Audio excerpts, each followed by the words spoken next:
بسم الله الرحمن الرحيم. السلام علیکم ورحمۃ اللہ وبرکاتہ۔ الحمد للہ وکفى وسلام علی عباده الذین اصطفى، اما بعد۔ حاضرین و ناظرین، یہ درس نمبر 2293 ہے، اور آج سورہ عبس کی 6 آیتوں کی تلاوت اور تشریح کی جائے۔ آیت نمبر 17 تا 22، 17 to 22۔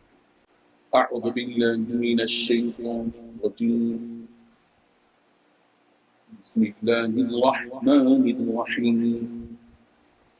قتل الانسان ما اکفرہ، من ای شیء خلقہ، من نطفة خلقه فقدره، ثم السبيل يسره، ثم أماته فأقبره، ثم إذا شاء أنشره۔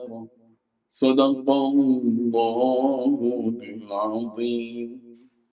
لفظی ترجمہ یوں ہے، قتل الانسان، ہلاک کیا جائے انسان، ما اکفرا، کس قدر ناشکرا ہے وہ، من ای شیء، کس چیز سے، خلقہ، اس نے پیدا کیا اس سے، من نطفۃ، ایک نطفے سے، خلقہ، اس نے پیدا کیا اسے، فقدرہ، پھر اس نے اندازہ لگایا اس کا، ثم پھر السبیل، راستہ، یسرا، آسان کر دیا اس کا، ثم پھر اماتا، اس نے موت دی اسے، فاقبرہ، اور قبر میں لے گیا اسے، ثم پھر اذا، جب شاء، چاہے گا، انشرہ، دوبارہ زندہ کرے گا اسے۔ ترجمہ یوں ہے، خدا کی مار ہو ایسے انسان پر، وہ کتنا ناشکرا ہے۔ وہ ذرا سوچے کہ اللہ نے اسے کس چیز سے پیدا کیا، نطفے کی ایک بوند سے اسے پیدا بھی کیا، پھر اس کو ایک خاص انداز بھی دیا، پھر اس کے لیے راستہ بھی آسان بنا دیا، پھر اسے موت دی اور قبر میں پہنچا دیا، پھر جب چاہے گا اسے دوبارہ اٹھا کر کھڑا کر دے گا۔ ان 6 آیتوں میں 6 باتیں بیان کی گئی۔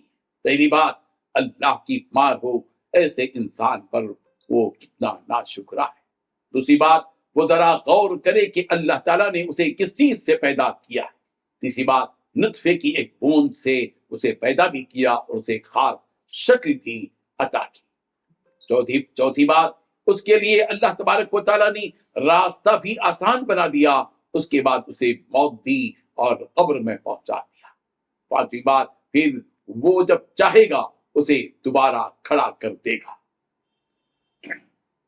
اس قرآن مجید کی نصیحت کو ٹھکرا کر کفر پر جمے رہنے والوں کی اللہ تعالیٰ مذمت کر رہے ہیں کہ اللہ کی مار اور پھٹکار ہو ایسے کفر کرنے والے انسانوں پر، کہ حقیقت میں وہ اپنے رب کا کتنا ناشکرا ہے کہ وہ اپنے اس پروردگار ہی سے روگردانی کر رہا ہے جس نے اسے پیدا کیا اور اسے زندگی بخشی۔ اس ناشکر انسان نے کبھی اس بات پر غور کیا ہے کہ آخر وہ اس دنیا میں کیسے آیا، اس کی پیدائش کس طرح ہوئی؟ اسے اللہ تعالیٰ نے جس کی وہ نافرمانی پر اڑا ہوا ہے، ایک حقیر اور کمتر نطفے کے قطرے سے پیدا کیا۔ صرف پیدا ہی نہیں کیا بلکہ اس کی خلقت کو مکمل بھی کیا، کہ اس کے ہاتھ، پیر اور دیگر اجزاء، یعنی اجزائے جسم کو ٹھیک ٹھاک اور درست جگہ پر بنایا، تاکہ وہ اپنی زندگی کو آسان طریقے پر گزار سکے اور اسے کسی چیز کے لیے بھی مشقت نہ ہو۔ جب اسے اللہ تعالیٰ نے اس کی ماں کے پیٹ میں ایک مکمل انسان بنا دیا، ان سارے انعامات اور احسانات کے باوجود وہ کافر ایسا ہو گیا کہ اپنے بنانے اور کھلانے والے ہی کی نافرمانی اور ناشکری کرنے لگا۔ یہاں ثم السبیل یسرا کی علماء نے یہ تشریح کی ہے کہ اللہ تعالیٰ نے اس کے لیے اس دنیا میں خیر اور شر دونوں طرح کے راستوں کو آسان کر دیا۔ وَهَدَيْنَاهُ النَّجْدَيْنِ، سورہ بلد آیت نمبر 10۔ لہذا اب یہ انسان پر ہے کہ وہ کون سا راستہ اختیار کرتا ہے۔ اگر اس نے خیر کا راستہ اختیار کیا تو وہ یقیناً نجات پانے والوں میں سے ہوگا، اور اگر شر کا راستہ اپنانے والوں میں سے ہوگا تو کل قیامت کے دن نقصان اور خسارہ اٹھانے والوں میں شامل ہوگا۔ اس کے بعد اللہ تبارک و تعالیٰ نے فرمایا، اس کے بعد اسے موت دی اور قبر میں پہنچا دیا تاکہ وہ معزز بنا رہے۔ اگر اسے اللہ تعالیٰ قبر میں نہ پہنچاتا تو وہ جنگلی جانوروں اور پرندوں کی نظر ہو گیا ہوتا جو اسے نوچ نوچ کر کھا جاتے۔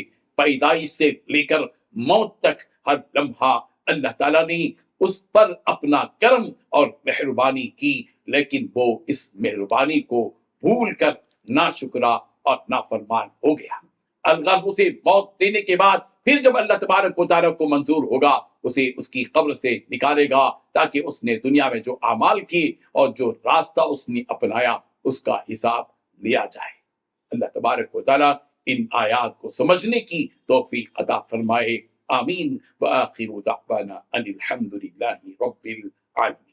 ڈیلی درس قرآن کو سبسکرائب کیجئے، اپنے تاثرات اور مشورے ارسال کیجئے، اور اپنے متعلقین کا گروپ بنا کر انہیں روزانہ درس قرآن بھیجئے اور اجر و ثواب پائیے۔ جزاکم اللہ خیر۔